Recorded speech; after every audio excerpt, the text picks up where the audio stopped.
Hello! একটা নতুন mini vlog নিয়ে এসে গেছি। তো আজকে হচ্ছে হলিডে। আমার না, আমার তো এখন ডেইলি হলিডে চলছে। আজকে হচ্ছে আমার বরের ছুটি। তো আজকে শেয়ার করছি আমরা হলিডে কিভাবে স্পেন্ড করি আমাদের। তো সবার ১ম এ ঘুম দিয়ে উঠেই আমি আমার ওভেনটাকে পরিষ্কার করি। পরিষ্কার করার পরেই আমি চা বসিয়ে দিই একদিকে। আর একদিকে আমি ম্যাগি বসিয়ে দিই।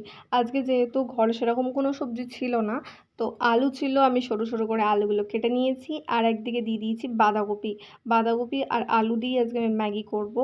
ম্যাগির ওপর সত্যি কথা বলতে আমি খুব বেশি এক্সপেরিমেন্ট করি না। যতটা পারি হালকা পাতলার মধ্যে ম্যাগি করার চেষ্টা করি। তো ম্যাগি আমার এখানে হয়ে গেছে। এর মধ্যে চিলি ফ্লেক্স দিয়ে দিয়েছি আর আমার বর অরিগানো দিয়ে খেয়েছে, বাট আমার অরিগানো মোটেও পছন্দ হয় না। দেন আমি চলে গেছিলাম মনজেনিসে। না, না, কোনো খাবার কিনতে যাইনি।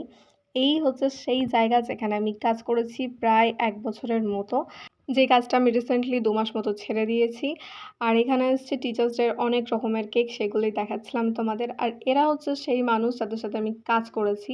অ্যাকচুয়ালি আমি ২ টো মনজেনিসে করেছি। তো ফার্স্টের যে মনজেনিস ছিল তাদেরই এটা আউটলেট। আমাকে এখানে ট্রান্সফার করে দেওয়া হয়েছিল। তো সেখানেও আমাদের অনেক ক্লোজ, আমার ফ্রেন্ড রয়েছে। তো এই যে সুপ্রিয়দা আর নিচে যে মেয়েটাকে বসে দেখলে সেটা হচ্ছে জ্যোতি। মেয়েটা পাগল আছে, বাট মেয়েটা ভালো। তো বিয়ের পর বলতে গেলে প্রায় বেশিরভাগ টাইমে যে কাজ করেছি সেই কাজটা আমি এটাই করেছিলাম। তো অনেকটা টাইম এই জায়গাটা আমি স্পেন্ড করেছি। তো অনেক ক্লোজ একটা জায়গা এটা আমার কাছে এখনো পর্যন্ত। যাই হোক, বাদ দাও। এসব ছেড়ে আমি গেলাম মাংস কিনতে। মাংস কিনতে গিয়েও আমি প্রচণ্ড কনফিউজড হয়ে যাই, কারণ আমি হাতা মাথা কিছুই বুঝি না এসবের। তো তারপরে আমার ঠাকুরের জন্য কিনলাম মিষ্টি আর ফুল, যেহেতু আজকে বৃহস্পতিবার ছিল, লক্ষ্মীবার ছিল, তো ভালো করে ঠাকুরকে পুজো দিতে হবে। তার জন্য ফুলের মালা আর মিষ্টি নিয়ে আমি চলে গেলাম ঘরে। তো ঘরে যাওয়ার পর যেগুলো আমি বাজার দিয়ে কিনে এনেছিলাম সেই সব জিনিসগুলোই বাট করতে শুরু করলাম।